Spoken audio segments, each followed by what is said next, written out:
So on the surface, you'd say it's a history book about a community bank, and that bank being Citizens Bank of Paducah, Kentucky, told through the lives of 7 men who had the responsibility of serving as presidents of the bank dating back to the late 1800s. But really it's about leadership, legacy, and what we owe to those that come after us. The subline is, it began with 6 portraits of the men that came before me that I couldn't let get thrown away.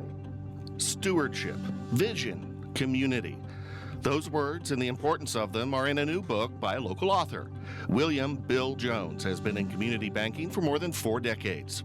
This week on the Crossroads Suncast, the founding of Citizens Bank in Paducah, its 110 years in operation, and the 7 men who led the institution during different eras.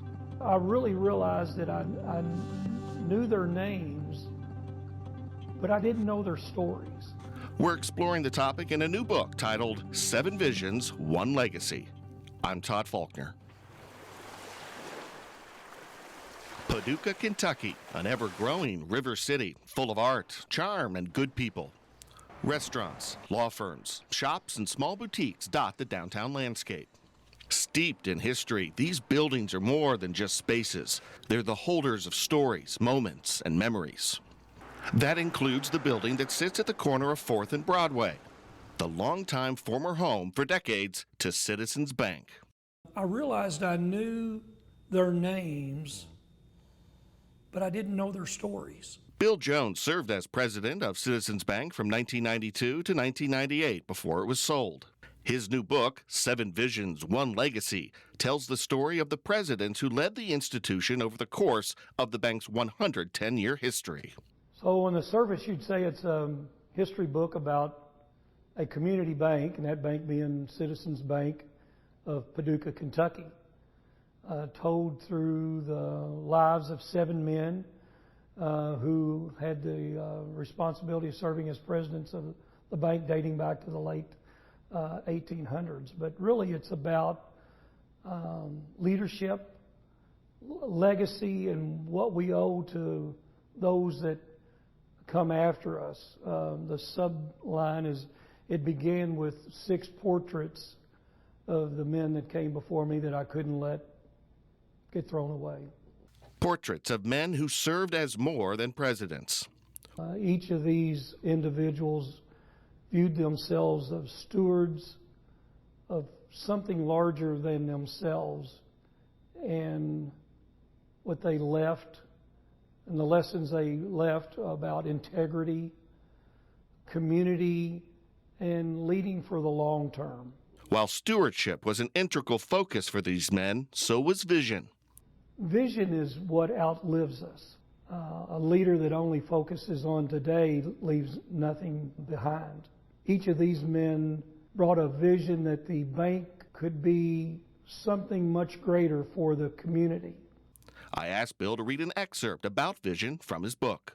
It is a vision grounded in the belief that institutions endure only when they are guided by principle rather than convenience. It is a vision that places stability over speculation, relationships above transactions, and long-term responsibility above short-term gain. Most importantly, it is a vision that understands leadership not as a personal power, but as stewardship, a temporary trust granted to individuals who must safeguard it for those who will come after. After gathering the portraits, he tracked down a living descendant of each man to give them the item. Bank President Patrick Savingros and descendant Scott Savingros. Bank President Fred Nagel, his 2 daughters in their 80s, and other family members. Not only did those 2 ladies show up, but their family. Yeah, I saw the big, huge family. I mean, how cool was that? With every portrait returned, a story told, a bond strengthened, and a legacy celebrated.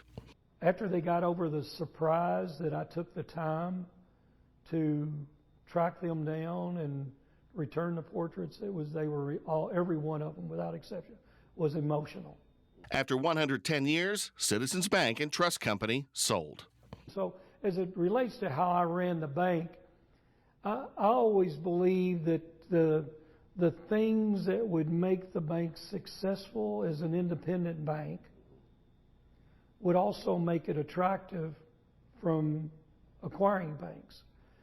And my period of leadership as CEO came at a point in time when there was a lot of consolidation going across the country, and Kentucky was no exception to that. Later, after the portraits were gifted, Bill knew he had to write a book. So the research started, scouring old editions of the Paducah Sun newspaper and other sources. Paducah Sun founder W.P. Paxton's son, Edwin J. Paxton, even quoted in an article after the death of bank president Richard Rudy in 1933. So many were his activities, and so well did he acquit himself. In all of them, the sum total of his work was enough for 4 or 5 men to do. Notice the order. Citizen first, businessman second. So that tells you how he lived out his life as a steward rather than a bank leader. And I think that's what's the old saying? People will remember you for how you made them feel, not how much you knew. I think that's a kind of corollary to that one. A piece of local history now documented, families now better connected, and a man overjoyed about the journey. It's probably one of the most rewarding things I've done in my life is getting those portraits back in their hands. Working with me on this episode is photographer Ethan Patterson. Look for the print version of this story in the Paducah Sun Weekend Edition this weekend. Thanks for listening.